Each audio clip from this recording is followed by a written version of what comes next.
Orient bell tiles studio से आप देख रहे हैं ABP news.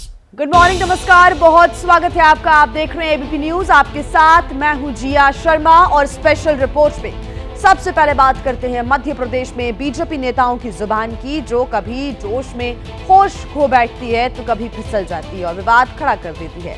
Colonel Sophia Qureshi का अपमान करने वाले मध्य प्रदेश के मंत्री विजय शाह का मामला अभी शांत भी नहीं हुआ था कि उनके खिलाफ कार्रवाई की लगातार मांग भी हो रही है और इस बीच पूर्व केंद्रीय मंत्री और बीजेपी सांसद फग्गन सिंह कुलस्ते की जुबान फिसल गई और ऐसा उन्होंने बयान दे दिया जो बीजेपी की मुश्किलें और बढ़ा सकता है। ऐसे में उन्होंने पाकिस्तानी आतंकवादियों को हमारे आतंकवादी लोग कह दिया। फग्गन सिंह कुलस्ते ऑपरेशन सिंदूर की तारीफ कर रहे थे और तारीफ करते करते अचानक ये अजीबोगरीब बयान दे डाले। यहाँ के अधिकारी हम सबके लिए गौरव का विषय है, भारत के लिए, कि पाकिस्तान के जो हमारे आतंकवादी लोग हैं उनने मुझको जवाब दिया, उनके पुलिस ने। दुर्भाग्य से हमारे मंत्री ने कुछ बोला है। अब देखिए, एक तरफ तो मध्य प्रदेश के मंत्री विजय शाह ने कर्नल सोफिया कुरैशी पर शर्मनाक टिप्पणी की थी, तो दूसरी तरफ अब मध्य प्रदेश से बीजेपी सांसद और पूर्व केंद्रीय मंत्री फग्गन सिंह कुलस्ते ने पाकिस्तानी आतंकवादियों को हमारे आतंकवादी बोलकर नया विवाद खड़ा कर दिया है। और इन सब के बीच डिप्टी सीएम जगदीश देवड़ा ने भारतीय सेना को पीएम मोदी के चरणों में नतमस्तक होने वाला विवादित बयान दिया था।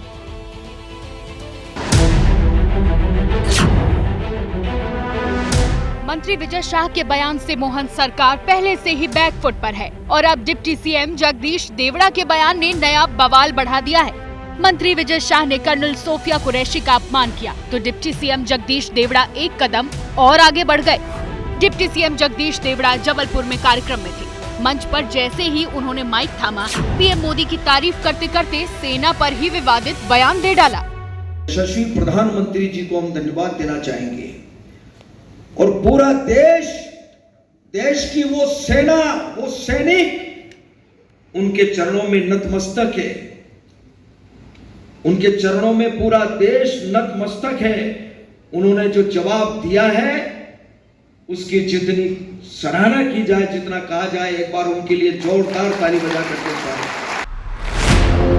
जब जगदीश देवड़ा का ये बयान सामने आया, उसी वक्त कांग्रेस नेताओं का डेलीगेशन भोपाल में राजभवन की तरफ बढ़ रहा था। काले कपड़े पहनकर मंत्री विजय शाह के इस्तीफे की मांग कर रहे थे।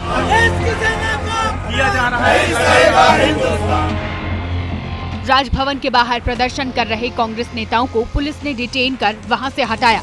राजभवन के बाहर बैठे कांग्रेस के नेताओं को अब उठाने की कवायद शुरू हो गई है। कार्रवाई हो रही है पुलिस की तरफ से और घसीट करके तमाम विधायकों को कांग्रेस के ले जाया जा रहा है। जो आंदोलन था, जो ये धरना था, जिसको ये कहा जा रहा था कि लगातार चलता रहेगा जब तक इस्तीफा नहीं होगा, यहाँ पर पुलिस ने उसको खत्म किया है।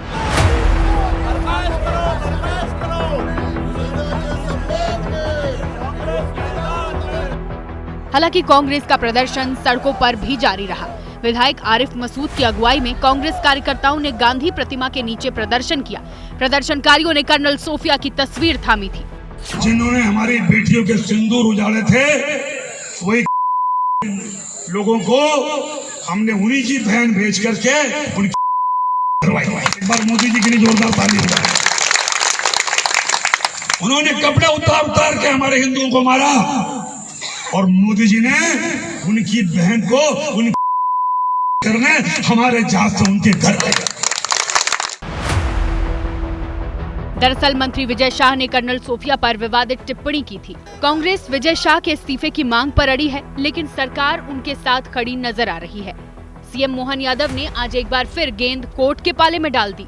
नाटक कर ले, कांग्रेस को मालूम है कि सब जुडिशियली मामला है। जब न्यायालय के समक्ष सारा मसला है तो न्यायालय से बढ़ के तो वो नहीं हो गए। न्यायालय का जब भी अपमान करने का मौका होगा, कांग्रेस कभी बाज नहीं आएगी। सिद्धारमैया के खिलाफ फैसला हुआ, क्या हुआ पलट के देख लो। सिद्धारमैया को हटा दिया क्या उनने? केजरीवाल चुनाव लड़े, वो तो मुख्यमंत्री करके हुआ। कांग्रेस कहाँ चली गई? तो न्यायालय जो निर्णय करेगा, हम न्यायालय के साथ है।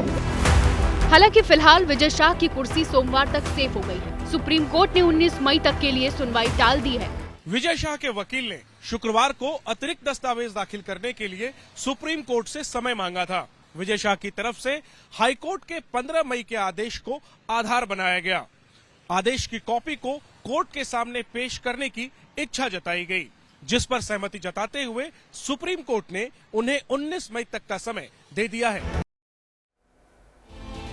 देखिए, कर्नल सोफिया कुरैशी को लेकर लगातार ये विवादित बयान जो सामने आया, उसको लेकर बर्खास्तगी जैसी मांग भी हो रही है। 5 दिन हो गए हैं और 120 घंटे से ज्यादा वक्त बीत चुका है। सुप्रीम कोर्ट कुंवर विजय शाह को फटकार लगा चुका है। हाईकोर्ट के आदेश पर केस भी दर्ज हो चुका है, लेकिन इसके बावजूद बेशर्मी की हद देखिए कि कुंवर विजय शाह की अकड़ ढीली नहीं पड़ी है। थोड़ी बहुत शर्म बची होती तो विजय शाह सुप्रीम कोर्ट की फटकार से पहले इस्तीफा दे देते। एमपी के सीएम मोहन यादव उनसे इस्तीफा ले चुके होते, लेकिन यहां ऐसा कुछ नहीं हुआ। न कुंवर विजय शाह ने इस्तीफा दिया, न मध्य प्रदेश की मोहन सरकार ने इस्तीफा लिया। सीएम मोहन यादव ने कुंवर विजय शाह को लेकर किए गए सवाल पर गेंद अदालत के पाले में डाल दी और कार्रवाई की बात से उन्होंने किनारा कर लिया।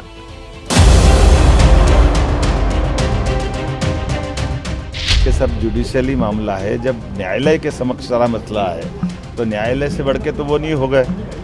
और जिस बात को लेके वो नाटक बता रहे हैं, नेता प्रतिपक्ष पे भी मुकदमा था, वो इस्तीफा अपने नेता प्रतिपक्ष से मांग ले। न्यायालय का जब भी अपमान करने का मौका होगा, कांग्रेस कभी बाज नहीं आएगी। तो देखिए, मुख्यमंत्री ने तो अदालत में मामला बताकर मौन साध लिया, लेकिन सत्ता और मंत्री पद की पावर देखिए, सब कुंवर विजय शाह की चरण वंदना कर रहे हैं। हाईकोर्ट के आदेश पर 14 मई को मंत्री पर एफआईआर दर्ज हुई थी। आप इस वक्त अपनी टीवी स्क्रीन पर विजय शाह पर दर्ज हुई एफआईआर की एक कॉपी भी देख रहे हैं। लेकिन इस एफआईआर में अजब मध्य प्रदेश की गजब पुलिस ने कुंवर विजय शाह के सामने श्री विजय शाह लिखकर भरपूर सम्मान भी किया है। वो भी एक बार नहीं बल्कि 2 बार।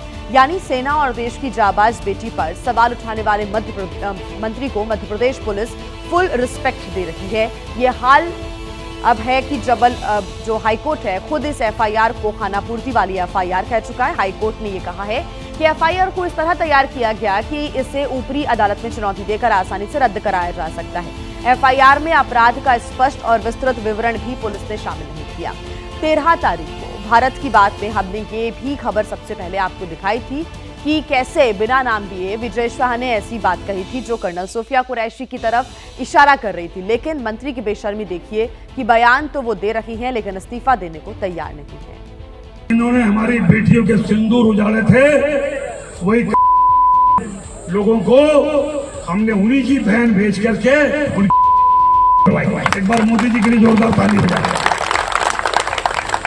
उन्होंने कपड़े उतार के हमारे हिंदुओं को मारा और मोदी जी ने उनकी बहन को उनकी करने हमारे जहाज से उनके घर ले गए। हाल ही में मेरे दिए गए बयान से जो हर समाज की भावना आई हुई है और पूरे समाज से और समुदाय से माफी मांगता हूँ। आज हाथ जोड़ के सबसे मैं अपने आप को माफी चाहता हूँ। वो हमारी सगी बहन से भी ऊपर सम्मानित हैं, मैं उनका सम्मान करता हूँ। हाल के भाषण में दुखी और विचलित मन से कुछ शब्द गलत निकल गए, जिसके कारण आज मैं खुद शर्मिंदा हूँ। न केवल शर्मिंदा हूँ, दुखी हूँ, बल्कि माफी चाहता हूँ। तो मंत्री विजय शाह ने देश की कर्नल बेटी के लिए जो बातें कही वो उनकी विकृत मानसिकता का परिचय देती है। दरअसल वोट बैंक की राजनीति, समुदाय में दबदबा, समर्थकों की ताकत, पद का रसूख, पैसे की पावर और किसी कार्रवाई से बेखौफ होने के बाद ऐसी सोच जन्म लेती है। कुंवर विजय शाह जैसे नेता इन सभी का फायदा उठाते हैं और समझते हैं कि सब कुछ उनकी मुट्ठी में है। अपनी शक्तियों का वो मनचाहा इस्तेमाल करते हैं और यही अब बीजेपी की मुश्किल बढ़ा रहा है। इन सबके बीच एक तरफ कांग्रेस के हाथ विरोध का हथियार लग गया है, तो दूसरी तरफ अखिलेश यादव ने भी बड़ा दांव चला है, जिसे उनकी पीडीए पॉलिटिक्स से जोड़कर भी देखा जा रहा है।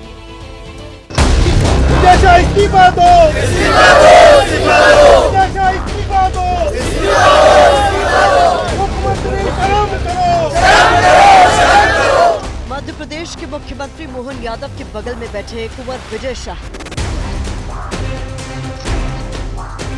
ऐसी एक नहीं कई तस्वीरें हैं। बस इसी से अंदाजा लगा लीजिए कि मध्य प्रदेश की राजनीति में बदजुबान कुंवर विजय शाह का क्या दमखम है।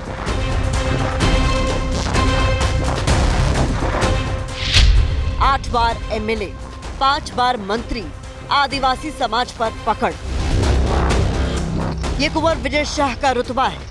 तभी तो देश की कर्नल बेटी पर विवादित बयान देने के बाद भी पार्टी इस्तीफा नहीं मांग पा रही। इसीलिए इस्तीफे और गिरफ्तारी की मांग को लेकर कांग्रेस भी मैदान में उतर आई।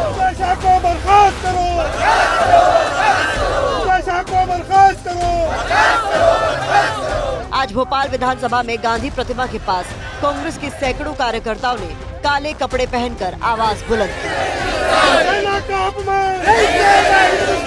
ऐसा लगता है कि इस्तीफा भी नहीं होगा और ये बर्खास्त भी नहीं करेंगे। इन बेशर्मों से क्या कहा जा सकता है, जो सेना के बारे में अनर्गल करके 3 दिन तक उसका बचाव कर रहा हूँ। अब तो इनको सेना का भी लिहाज नहीं रहा। हम तो पहले से कहते रहे कि इन्हें देश से और सेना से मोहब्बत नहीं है। एक तरफ बीजेपी नेता विजय शाह ने पार्टी को बैकफुट पर ला दिया, तो दूसरी तरफ बीजेपी ऑपरेशन सिंदूर के बाद जीत का जश्न मना रही है, तिरंगा यात्रा निकाल रही है।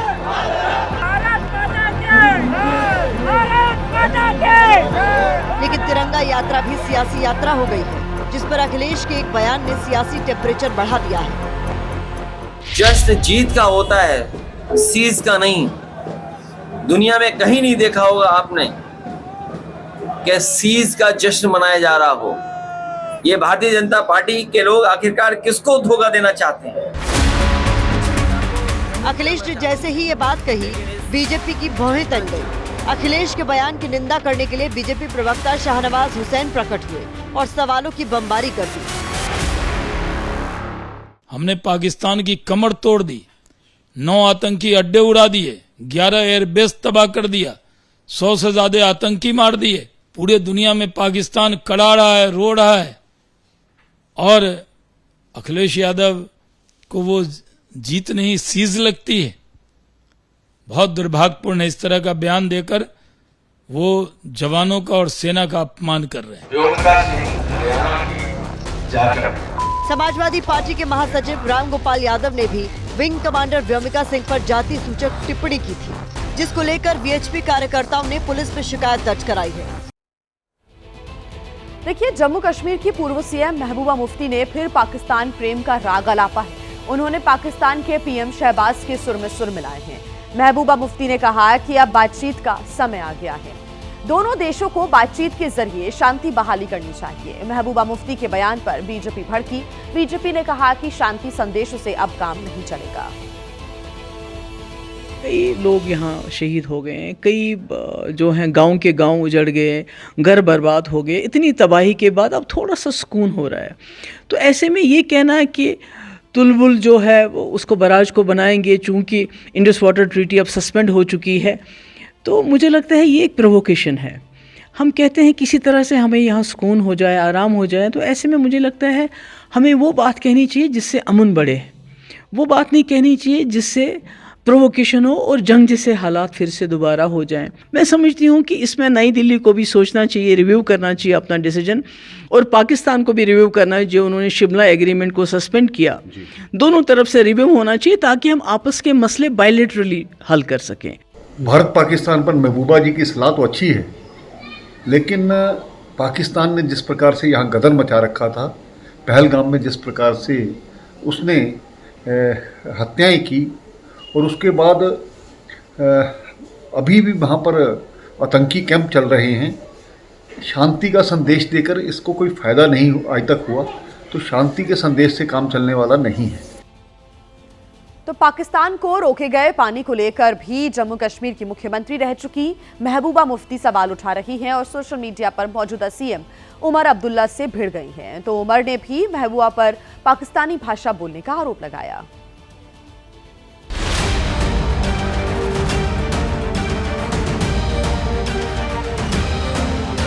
सिंधु जल समझौता स्थगित होने के बाद से पाकिस्तान में पानी के लिए त्राहिमाम मचा हुआ है। ये आज की तस्वीर है। चिनाब की धारा सूखी हुई है, लेकिन इस पानी को लेकर अब देश की सियासत में संग्राम शुरू हो गया है। जम्मू कश्मीर की पूर्व सीएम महबूबा मुफ्ती पानी को लेकर पाकिस्तान की बोली बोलने लगी हैं। देखिए, मैं समझती हूँ जो इंडस वाटर ट्रीटी है, इसको जो सस्पेंड किया है गवर्नमेंट ऑफ इंडिया ने, मेरे हिसाब से ये अनफॉर्चुनेट है। पानी को लेकर महबूबा मुफ्ती का पाकिस्तान प्रेम जागा है सीएम उमर अब्दुल्ला के एक सोशल मीडिया पोस्ट के बाद। उमर ने गुरुवार को जम्मू कश्मीर के वुलर लेक का वीडियो पोस्ट किया। इसके साथ उमर ने बंद पड़े तुलबुल प्रोजेक्ट को शुरू करने की मांग की, लेकिन महबूबा मुफ्ती को उमर की मांग से एतराज है और इसको लेकर वो पहले तो सोशल मीडिया पर उमर अब्दुल्ला से भिड़ी, पाकिस्तान के खिलाफ उकसावे वाला बयान बता दिया। बाद में कैमरे पर भी वो उसी तरह की बातें करने लगी। खासकर जब उमर साहब जो हमारे वजीर आला हैं, वो जानते हैं कि अभी जंग के दहाने से दोनों मुल्क वापस आए हैं और उसमें अमेरिका को इंटरवीन करना पड़ा। तो ऐसे में ये कहना कि तुलबुल जो है वो उसको बराज को बनाएंगे चूँकि इंडस वाटर ट्रीटी अब सस्पेंड हो चुकी है, तो मुझे लगता है ये एक प्रोवोकेशन है। उमर अब्दुल्ला ने महबूबा के बयान और पोस्ट को पाकिस्तान को खुश करने वाला बयान बताया है। भारत ने तुलबुल प्रोजेक्ट पर साल 1984 में काम शुरू किया था। ये प्रोजेक्ट पूरा होता तो कश्मीर की लाइफलाइन झेलम का पानी कश्मीर में रुकता और नदी में कभी सूखा नहीं पड़ता, लेकिन 1987 में पाकिस्तान ने इसे सिंधु जल संधि का उल्लंघन बताते हुए काम रुकवा दिया था और तब से ये काम रुका हुआ है। एबीपी न्यूज के रिपोर्टर गणेश ठाकुर पिछले दिनों बांदीपुरा के इस वुलर लेक पर गए थे, जहां तुलबुल बैराज का निर्माण होना था। 2004 में इस बैराज को बनाने का काम पूरी ताकत से शुरू किया गया और जब 2012 में उमर अब्दुल्ला सरकार यहाँ पर थी, उस समय भी यहाँ पर इस डैम को या बैराज को बनाने की तमाम कोशिशें की गई थी, लेकिन फिर दहशतगर्दों ने यहाँ पर वो डैम होने नहीं दिया। बताया जाता है कि यहाँ पर लोगों को डराया गया और फिर यहाँ पर स्पोर्ट करके या किसी तरह से इसको रोकने की कोशिश भी यहाँ पर की गई थी। तुलबुल प्रोजेक्ट पर जब काम शुरू हुआ तब 20 करोड़ खर्च हो चुके थे, लेकिन तब का अधूरा निर्माण कार्य अब जमीन में दब चुका है। अगर तुलबुल पर काम शुरू होता है तो न सिर्फ कश्मीर के लोगों के लिए सिंचाई का पानी सालों भर मिलेगा, बल्कि बिजली का उत्पादन भी होगा।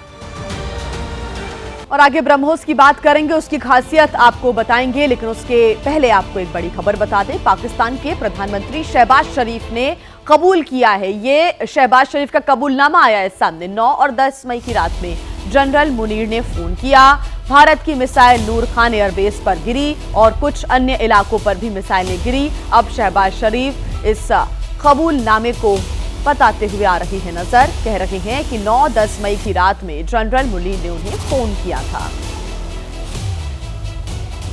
9 और 10 की दरमियानी रात में तकरीबन 2:30 बजे सिपा सलार जनरल सईद आसिम मुनीर ने मुझे सिक्योर फोन पे मुझे बताया कि वज़ीर-ए-आज़म साहब, हिंदुस्तान ने अपने बैलिस्टिक मिसाइल अभी लॉन्च किए हैं, एक नूर खान एयरपोर्ट पे गिरा है और कुछ और दूसरे इलाकों में गिरे हैं। तो देखिए, 9-10 मई को ऑपरेशन सिंदूर पार्ट 2 में भारत ने पाकिस्तान के 11 एयरबेस तबाह कर दिए थे, जबकि 6 और 7 मई को जब पहलगाम अटैक का बदला लेने के लिए भारत ने वार किया तो आतंक के 9 ठिकानों को नेस्तनाबूद कर दिया था।